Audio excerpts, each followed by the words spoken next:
Sekali lagi terima kasih. Memang kemarin saya baru tiba, baru dapat surat undangan. Saya bilang sudah saya yang pergi. Materi tidak ada, saya siapkan, tidak tertulis. Karena apa? Karena kita ini kalau urus pemilu itu kan sebetulnya ada pihak-pihak. Yang pertama penyelenggara, kedua pemilih, ketiga peserta. Nah, untuk pemilu 2024 ini semua sudah lengkap. Tahapan proses kita. Penyelenggara sudah kami 3 pihak, KPU, Bawaslu, dan DKPP. Kami berrakor penyelenggara seluruh Indonesia tanggal 8 kemarin di Jakarta, diselenggara oleh DKPP. Bagaimana di situ seluruh Indonesia hadir dan memastikan siap menjadi penyelenggara pemilu, pengawas pemilu untuk tahun 2024. Pemilih kita sudah berproses, dan pemilih untuk Kabupaten Timur Tengah Selatan 349656 pemilih dengan jumlah TPS 1379. Selamat berjuang dengan 1379 itu pemilih kita. Lalu yang ketiga, yang terakhir adalah peserta. Siapa itu peserta? Peserta adalah calon tetap anggota dari partai politik seorang, tapi untuk DPRD, untuk para legislatif, calon tetap anggota DPR, DPD, DPRD provinsi, DPRD kabupaten. Nah, puji Tuhan, sejak pada tanggal 3 November kemarin kita tetapkan. Untuk TTS jumlah yang ditetapkan 654 orang dari 17 partai politik. Kita tepuk tangan, Prof. Siap. Maka saya baru datang mau sampai ke Prof. Siap untuk 40 saudara-saudari kami yang boleh bergabung dalam event pemilu 2024. Silakan berjuang dengan gegap gempita. Tadi Pak Ketua Dewan Syuro sudah mengajak, semoga dengan perjuanganmu kursi-kursi di parlemen ditempati orangnya yang tepat pada waktunya. Kita flashback sedikit, kalau bicara tentang pemilu sebetulnya bicara tentang tahapan. Dan untuk pemilu 2024 kita kurang lebih ada 11 tahapan. Tahapan yang pertama itu perencanaan program anggaran, itu dikelola oleh KPU RI. Jadi tahapan ini, perencanaan setiap tahapan itu ada dan dia jalan dari awal sampai akhir. Tahapan kedua, pemutakhir data pemilih dan penyusunan daftar pemilih sudah selesai sejak tanggal 20 Juni. Kita sudah tetapkan. Tahapan yang sedang terlaksana sekarang itu adalah DPTB, daftar pemilih tambahan. Nanti sebentar saya singgung soal ini. Tahapan yang ketiga itu pendaftaran verifikasi peserta pemilu. Ini dari tahun Agustus tahun lalu. Bagaimana kami keliling TTS mencari manusia-manusia yang hanya mau jawab, ya saya di PKB. Ya saya bukan di PKB. Itu kami keliling dengan susah payah, dengan sepeda motor jatuh bangun. Ya, jalan kita juga belum semua, apalagi yang arah ke mall. Pada tempat yang sama kita pergi ulang-ulang. Ini adalah perjuangan kami, dan puji Tuhan dari 40 partai politik, akhirnya ujungnya 17 ditetapkan. Kemudian satu huru hara lagi persis di hari Natal. Kami diganggu, 27 kami verifikasi, masuk lagi 30 Desember partai umat masuk lagi. Jadi 18 partai politik ditetapkan secara nasional ditambah dengan 6 partai politik di Aceh di Aceh. Itu sudah peserta pemilu kita tetapkan per tanggal 30 Desember oleh KPU RI. Kemudian sebelumnya itu ada proses, kemudian juga dapil ya. Saya boleh berbangga, perjuangan kita 8 kursi setiap dapil itu bukan sekedar, ini sudah panjang cerita. Tapi kegigihan kami di KPU sebetulnya rahasianya ada di KPU. Bagaimana kegigihan itu dibuktikan? Saya buka file lama, ternyata ini upaya untuk supaya semua dapil 8 kursi itu sudah lama. Ternyata mentok semua, tapi tekad saya tidak ada yang tidak bisa, mari kita maju. Apalagi aspirasi teman-teman lebih banyak DPR ini, tiap kali aku ketemu KPU pasti ngomong ini yang lebih dari dapil 2 itu. Kami ini bagaimana biar lapang, Bagaimana ini geser Polen ke sini juga tidak gampang, geser Toy Anas ke ketiga juga tidak gampang. Ini semua partai dan kepentingan. Tapi sekali lagi kami tekad dan akhirnya kita puji Tuhan dapat kita semua 8 kursi, 40 kursi masih dengan jumlah yang sama. Kemudian pencalonan DPR semua sudah selesai 3 November kita. Terima kasih sekali lagi partisipasi dari bulan Mei kita berjibaku. Tentu partai lebih awal, ternyata proses kita panjang. Yang terakhir-terakhir lebih tegang-tegang lagi. Ini ada saja di ini. Tapi ya kembali kami harus tunduk. Kami di KPU itu di bawah garis komando.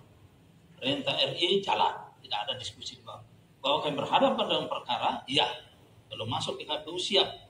Karena kami ini terduga, terlapor, tertemu, terdakwa itu kami. Nah, itu kami. Jadi kalau masuk ke KPU kursi panas betul, karena memang setiap waktu bisa terter tadi. Sehingga kami tetap jalan dan puji Tuhan sampai hari ini. Nanti sebentar apakah ada atau tidak. Tapi saya cek kemarin setelah penetapan 3 November tidak ada gugatan apapun kaitan dengan DJT. Jadi saya kira teman-teman Prosia selamat berjuang. Kami sudah selesai di titik ini.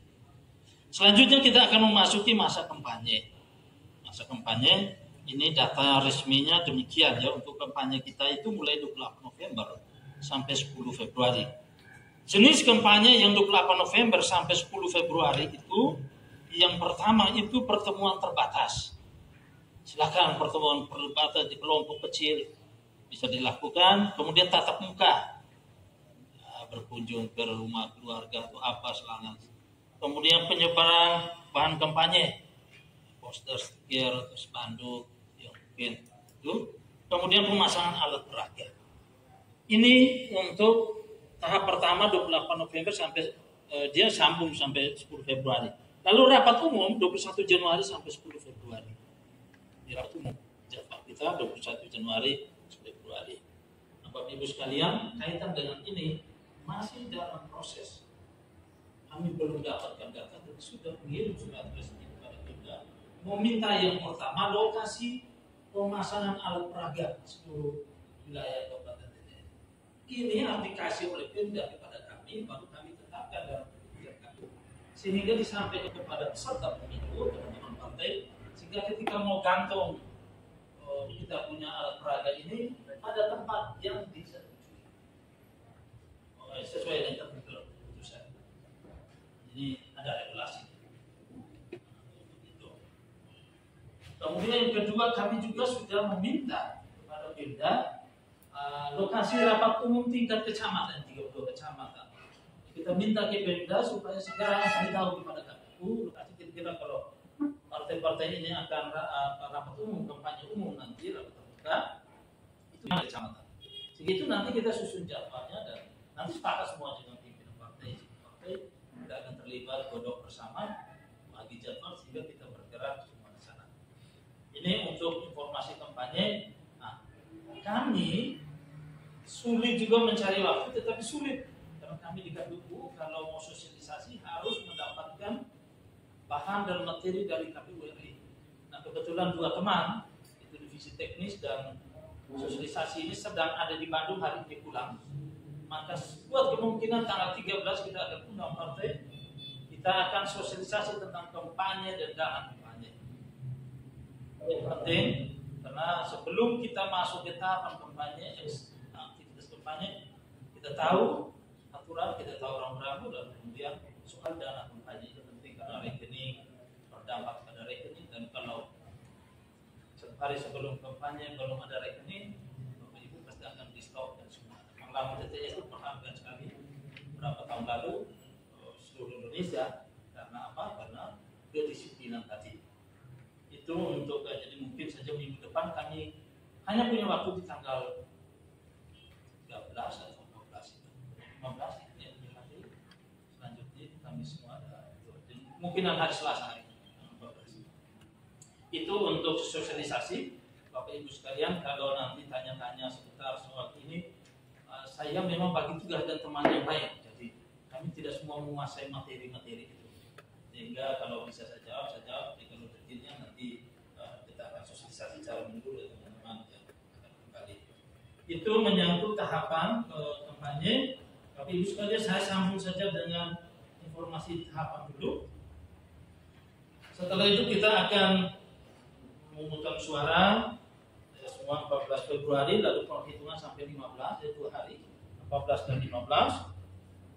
15 Februari sampai 20 Maret itu rekapitulasi hasil. Mulai di level PPK, dari TPS naik ke PPK, PPK ke kabupaten, sehingga tanggal 20 Maret itu secara nasional. 20 Maret itu secara nasional, berarti kita di sini kurang lebih sekitar 10 sampai 15 hari di kabupaten sudah ada. Sehingga pada bulan Februari menjelang minggu terakhir itu kita sudah tahu di siapa yang akan melenggang ke Nifuhuki dan di Altari Kupang. Nah, TTS-nya kalau pemilu itu sebetulnya NTT 8 dengan 5 dapil ini. Karena TTS ini satu dapil sendiri untuk NTT 8. Sehingga kalau sudah jelas di TTS, jelas sudah di provinsi tidak ada yang gampang, kita tidak ada kabupaten lain. Sehingga kami yang urus di TTS itu sebetulnya urus kabupaten rasa provinsi. Karena memang satu dapil sendiri di sini. Itu di tanggal 20 bulan Februari itu mungkin akhir Maret itu ancang-ancang untuk koalisi usul calon bupati itu sudah jalan, sudah tahu nih besaran kursi di DPR-nya berapa dan sebagainya sudah tahu. Lalu kemudian, tetapi ketika kami evaluasi rekapitulasi itu kita menunggu putusan MK dulu. Ada gugatan terhadap perolehan hasil. Dan itu dia baru jalan sampai pada bulan Juni. Jadi menjelang putaran kedua Pilpres kalau seandainya jadi. Tanggal 4 sampai 5 Juni seluruh keputusan sengketa Pilnas itu baik kabupaten, provinsi, DPD maupun DPRD itu harus sudah diputuskan oleh MK 4 sampai 5 Juni. Berarti setelah itu nanti kalau memang ada yang masuk maka kita akan penetapan. Selanjutnya kita masuk ke putaran kedua Pilpres 26 Juni. Pilpres itu 26 Juni. Kita akan kalau putaran kedua. Kalau semua kampanye sudah sampai putaran hemat uang negara. Tapi sebetulnya 76 kaya itu sudah masuk semua, itu termasuk. Dia tidak mau hemat apa lagi, uang sudah ada semua. Tinggal saja kita kelola. Dia nyor-nyor adalah partai politik. Karena harus ada amunisi baru menjual figur ini. Nah, jadi kalau kami dana sudah ada, itu sekarang. Itu untuk jadwal kita dan Agustus tahun depan diharapkan di antara kita ini, tentu tidak semua karena apa kursi saja. Di antara kita ini akan kami hantar ke Nifuhuki untuk dilantik pada waktunya. Nah, mungkin di akhir Juli itu kami akan menyampaikan resmi hasil kepada Bupati dan juga kepada DPRD untuk proses SK Gubernur dan Kemendagri sehingga Agustus kita akan mudah-mudahan secara normal adanya. Itu lalu pilkada kita ya Bapak Ibu sekalian saya informasikan hari Rabu 15 November akan dilakukan tanda tangan NPHD nota perjanjian hibah daerah dan kita di Kabupaten TTS dana hibah daerah sebanyak 41 miliar yang akan dihibahkan kepada KPU Kabupaten Timur Tengah Selatan untuk penyelenggaraan pilkada tahun 2024. Dana itu diperintahkan oleh Kemendagri tahun 2023 40%, 2024 60%. Ini semua daerah di NTT kurus, tidak mampu diangkat tangan, tapi tekanan Kemendagri tidak main-main, akhirnya TTS dapat 36,5 kali, dapat 15 M untuk KPU dan 5 M untuk Bawaslu.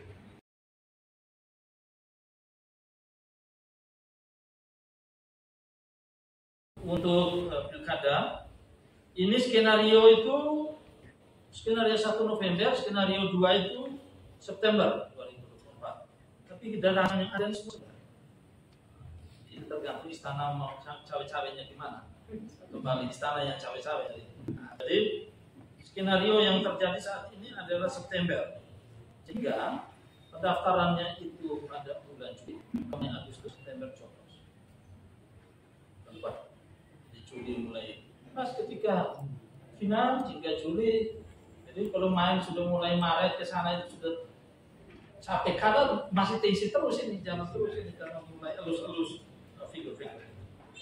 Jadi Juli daftar, Agustus kampanye cuma 1 bulan, kemudian September, harapkan tanggal 11 September itu dia akan coblos.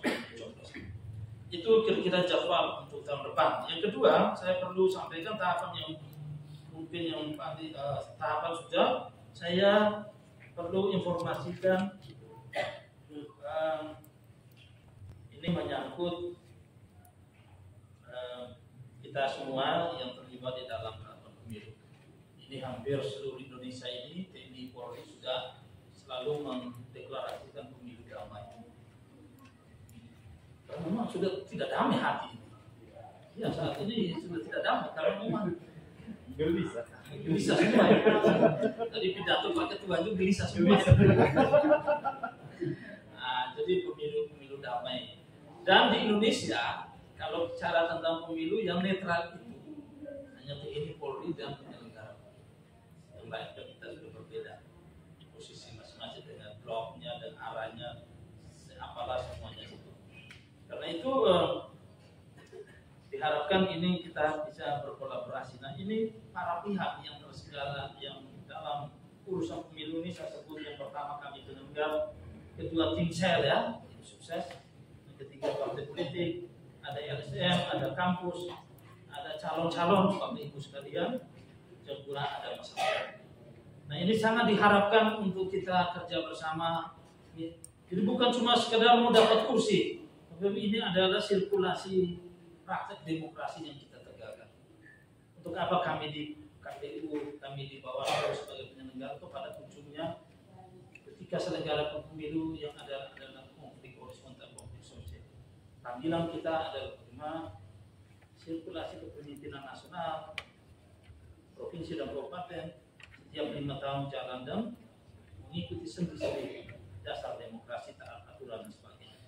Dan memang terakhir-terakhir ini kita dinamika, tetapi mudah-mudahan semua kembali ke jalan yang benar supaya kita juga, kami juga percaya diri selenggarakan. Tidak kami yang disuruh garda depan pegang palang pintu, sementara dari sananya sudah tidak jelas keputusan itu kita regulasi. Jadi itu harapan kami kira-kira ini bisa dijalankan. Selanjutnya saya perlu menyampaikan beberapa informasi logistik ya Bapak Ibu sekalian. Untuk Kabupaten Timur Tengah Selatan, saat ini kita sudah melewati tahap 1 pengadaan. Tahap 1 itu yang sudah ada di tangan KPU Kabupaten itu logistik jenis bilik. Biliknya ada 5.516 unit. Kemudian ada kotak suara jumlahnya 6.959, hampir 7.000. Kemudian tinta dan segel sudah masuk, sudah ada di gudang kita. Pertanyaan yang paling mendasar saat ini adalah bagaimana kita mengelola logistik yang bisa. Ibu sekali ini pimpinan dewan ada. Tantangan kita saat ini adalah pihak BPKRI merujuk kepada surat Kemendagri bahwa seluruh aset daerah hanya bisa pinjam pakai kepada KPU, bukan sewa pakai. Nah ini tantangan kita, tempat satu-satunya di GOR kalau kita kelola logistik. Sementara di sana ada perda, bisa sewa pakai.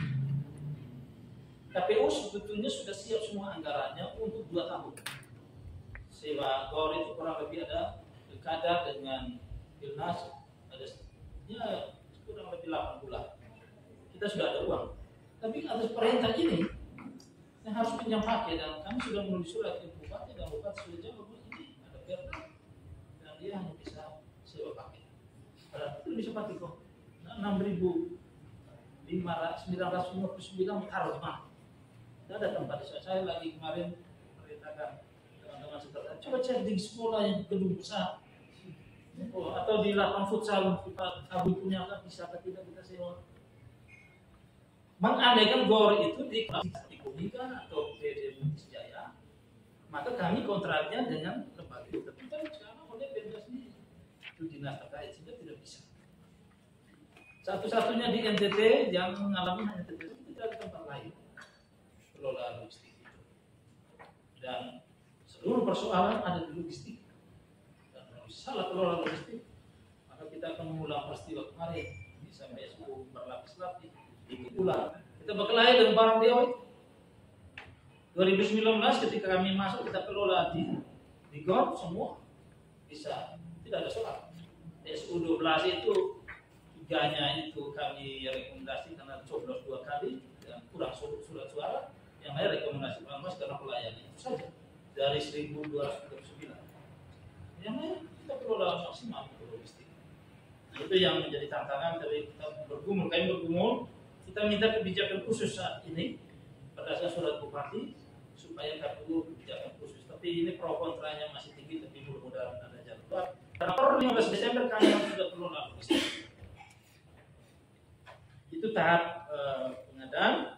Surat suara sudah habis prosesnya. Saya dengan divisi sudah tanda tangan. Seperti 2019 lebar panjang coblos pakai itu barang sudah kami approval semua, siap dicetak oleh logistiknya KPU. Itu informasi logistik. Dan pengadaan tahap berikut yang banyak, barang-barang banyak sedang dilakukan secara e-katalog yang sedang berproses saat ini, dan kami menunggu pengiriman dan proses lebih lanjut. Bapak Ibu sekalian, ini perlu kami sampaikan supaya kita ini sudah sama-sama tahu persis, tidak saja teman-teman bergerak lapangan tahu situasi real pengelolaan kesiapan kita demikian. Selanjutnya menuju tahun depan, apa yang kami siapkan? Saat ini kami punya badan ad hoc 1988. Ini tidak bisa diganggu lagi kecuali mereka mengundurkan diri atau honor jadi saksinya lebih besar daripada pendapat mereka. Dan kami harus jangan ganggu lagi. Kenapa? Karena cari orang untuk kerja ini barang susah. Lebih gampang cari saksi. Nah, tapi kalau cari ini manusia.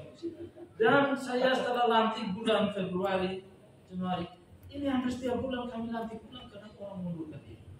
Honornya setiap bulan. Ya tidak besar. Kalau PPK-nya 2.500.000, lumayan Pak. Mengundurkan diri. Ini untuk bentuk lain. Ini tantangan tersendiri. Sehingga yang netral-netral hampir tidak ada lagi karena semua sudah. Ini 17 partai keliling habis. Tidak ada lagi yang netral di bawah. Jadi tantangan kami ada di sini Bapak Ibu. Belum lagi yang di Paras. Dia pengawas TPS 1.317. Jadi memang seperti itu. Nah, apalagi nanti KPPS kita 12.441. Satu TPS 7 orang. Lalu Linmas sudah kita usulkan ada 2.758 dari daripada Pemda, nanti SK Bupati. Ini hasil yang banyak-banyak di daerah, ya di wilayah akan diajukan. Sedangkan untuk KPPS itu 7 orang. Dan itu memang membutuhkan 12.441. Nah ini kalau teman-teman sudah boyong semua ke saksi, pilih keluarga saja, jangan pilih lagi yang lain. Nanti repot, sumber daya terbatas di bawah yang kelola. Kami 2019 itu sampai 1 minggu pun belum penuh kuota. Kami rayu saja orang untuk jadi KPPS. Jadi repot. Jadi mohon menjadi kita mencari rebut yang sama, target yang sama semua di kampung-kampung. Itu KPPS kita. Lalu kemudian kepada mereka ini juga Bapak Ibu sekalian, besok kami akan lusa dalam rapat pleno kami akan putuskan. Mereka ini kalau ada suaminya atau istrinya, kakaknya, bapaknya, adiknya, saudara kandung yang ikut caleg sudah DCT ini, mereka harus mengumumkan secara terbuka bahwa mereka punya hubungan itu kepada forum di kecamatan atau di desa, kemudian di camat, desa semua, dan media yang paling penting FB, Instagram, dimuat semua, sehingga dipantau. Jangan sampai mereka siangnya KPU, malam tengah malamnya itu sudah di mana kok. Sudah terima nih kartu game dia, sudah geser kiri geser. Ini yang kita jaga supaya mereka netral. Karena sekali lagi yang kelola pemilu real itu mereka, bukan kami. Kami hanya urus ini tadi semua. Saya di bawah ini siap tempur udah pemilih. Sehingga mereka perlu sedikit netral supaya kalau kita kalah terhormat, menang terhormat. Yang akan gugat itu 8 orang itu di dalam dapil. Ini teman dengan teman ini. Jeruk makan jeruk itu nanti pada waktunya. Ya tahu Bapak Ibu ini nanti hari ini mesra. Tapi nanti ketika mulai menjelang kampanye yang mau jual itu di dalam 8 orang itu. Ini bukan rahasia. Tidak mungkin mau hantam orang punya partai karena sebenarnya dia. Jadi ini yang penting untuk kita sama-sama tahu. Mohon dukungannya untuk semua. Lalu kemudian saya DPTB ya Bapak Ibu ini kita samakan pemahaman. DPTB itu daftar pemilih tambahan. Itu artinya warga kita yang sudah di dalam DPT, tetapi pada hari H karena alasan tertentu dia memilih di TPS bukan di TPS-nya. Ya ini macam saya di RT 14, RW 8 Kelurahan Kuning. Saya itu TPS 14. Saya hari H mesti pilihnya di situ. Ya, mungkin hari H saya pilih di Bena karena mungkin kantor di sana. Maka saya urus itu yang disebut DPTB. Waktunya sekarang yang sedang berlangsung akan berhenti pada tanggal 3 Januari, 3 Februari. Dia akan berhenti di 3 Februari. Karena itu, kalau ada saudara pulang rantau, dia sudah daftar di DPT, di mana saja, seluruh Indonesia. Tapi mungkin hari ini dia mau di sini segera mengurus supaya kita masukkan ke TPS setempat sesuai dengan dia pilih. Sesuai alamat dalam KTP. Jadi pertanyaannya orang Jakarta, alamat di Duren 3. Pada hari H dia mau datang terpilih di Soe. Apakah dia dilayani? Sangat mungkin, tapi dia harus mengurus perpindahan memilih. Dan dia hanya terima 1 surat suara presiden. Begitu juga Pak Ketua terdaftar di OEKIFAN hari H karena harus pantaunya di Amanato, berarti dapil 1 tidak pilih dirinya sendiri, bilang suara 1. Dia bisa memilih untuk provinsi di sana, untuk DPR RI NTT 2 di sana, DPD di sana, presiden di sana. Tapi untuk dirinya sendiri tidak bisa. Nah ini yang sekarang jangan sampai hari H dulu, kami sudah tutup tidak bisa. Karena itu yang dihitung dalam surat suara yang masuk ke TPS. Surat suara kita ini DPT sama DPTB tambah persen.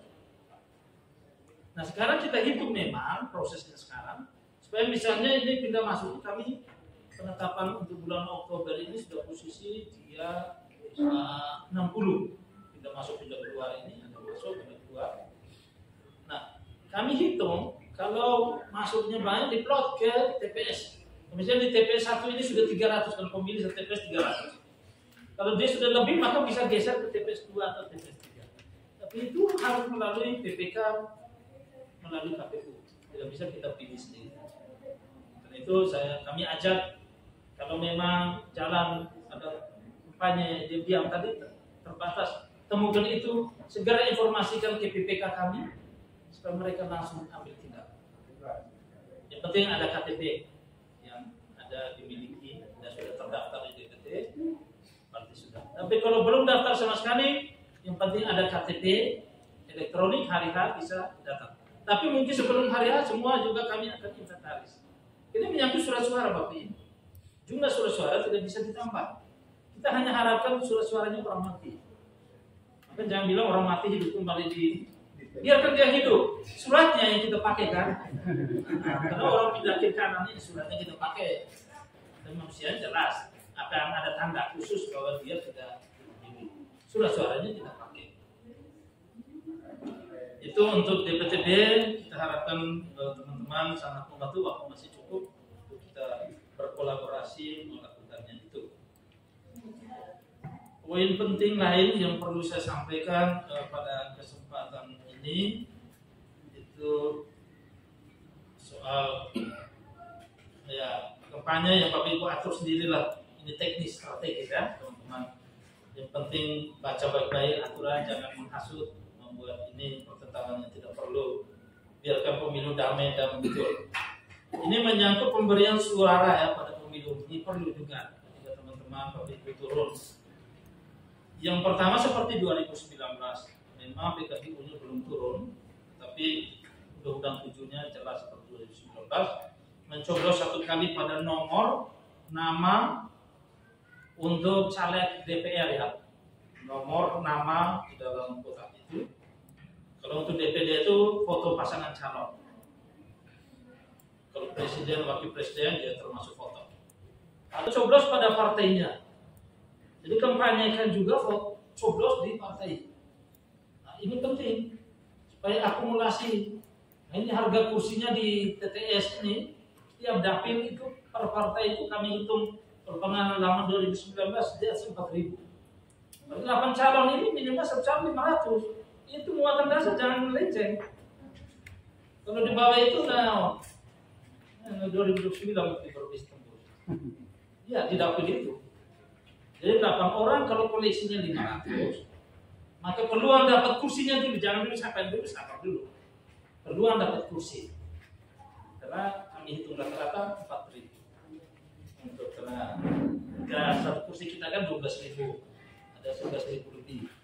Tapi bagi 17 partai yang punya calon, ya rata-rata itu sudah 4.000 lebih. Nah kalau 4.000 lebih, satu calon apa 500. Dia punya mimpi enak bahwa memang duduk ya dia sekitar 800 dulu. Dan kami tidak bisa ubah lagi kalau angka itu. Jadi itu sebetulnya bagaimana mengatur strategi untuk memutar cara. Jadi coblos partai penting. Hemat kami 2019 banyak angka juga coblos di partai. Lebih gampang pun nomor 1. Nah seperti itu kan. Kemudian mencoblos satu kali pada nomor tanda gambar partai politik yang tadi itu, kemudian mencoblos satu kali pada nomor nama foto calon untuk pemilu anggota DPD. Ya, saya kira pemilu kita sudah berulang, metode dan cara sudah berulang. Ya, saya kira itu seperti itu yang bisa kita lakukan. Ajaklah untuk hindarkan coblos yang politik. Memang tantangan kita ini yang difabel ya. Jumlah untuk TTS 3.232. Penyandang disabilitas yang terdaftar. Mereka ini PPS sudah kunjung mereka semua. 100% dikunjungi pada bulan Oktober. Kemarin kami ada program mengunjungi kaum difabel. Setelah kami kunjung, kami dengar keluh kesahnya banyak sekali. Tapi keluh kesahnya lebih banyak soal pelayanan di TPS. Dan itu PPS yang punya tugas. Mereka membutuhkan, ada yang meminta pendamping. Tapi kalau tunanetra ada alatnya. Tapi problem yang terjadi, tidak semua warga kita, pemilih kita yang tunanetra itu belajar itu kertas braille itu. Kayaknya ada yang tidak pernah itu juga di SLB kan. Jadi ya buta kenal barang itu, jadi pasti butuh pendamping. Pendamping itu atas permintaan sendiri atau juga yang dia tunjukkan pada waktunya akan lihat aturannya ada. Nah itu Bapak Ibu sekalian, mohon ini perlu lah 3.232. Itu suara signifikan juga. Dan paling banyak di Kota Solo 200 lebih. Nah, Kota Solo 200 lebih. Ya. Jadi silakan berkunjung. Data semua ada di teman-teman PPS, bisa minta coba koordinasi dengan PPS. Nah, kalau PPS-nya mereka beritahu saja, tentu nanti saya perintah. Artinya data ada di mereka, karena mereka sudah kunjung yang penyandang disabilitas. Ya, artinya potensi pemilih kita mau dikejar. Kita kejar satu orang yang ternyata dia tidak ada KTP dan tidak masuk DPT. Buang energi kita dikejar yang pastinya hari-hari dia datang ke TPS. Itu menyangkut coblos dan sebagainya. Saya kira itu dulu ya beberapa informasi. Saya tidak siap materi, tapi saya pikir mungkin yang praktis saja untuk teman-teman Bapak Ibu sekalian berjuang ke bawah. Mari dengan penuh semangat kita sukseskan pemilu di TTS. Saya kemarin dalam deklarasi pemilu damai di Kodim, Forkopimda semua ada, partai semua ada. Saya bilang ini nama TTS ini hanya 3 huruf, tapi kita semua pikul. maka itu kita memeterai erat dengan TTS ini. Maka kita berjuang supaya jangan sampai dia jatuh hanya karena orang itu. Kita berjuang bersama.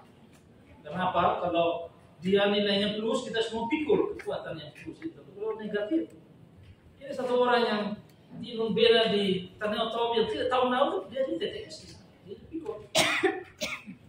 Dan informasi terakhir kemarin yang tadi, tantangan kita kalau betul bulan Februari hujan angin dan kali desi di Bena itu banjir, sudah pasti 8 TPS 40 kotak tidak bisa turun ke sana. Itu pun tidak bisa dalam pemilu lanjutan atau susulan, karena tidak jamin nanti kali desi itu kita lewat itu hampir 2 kilo di tengah kali, dan kalau dia maju selesai.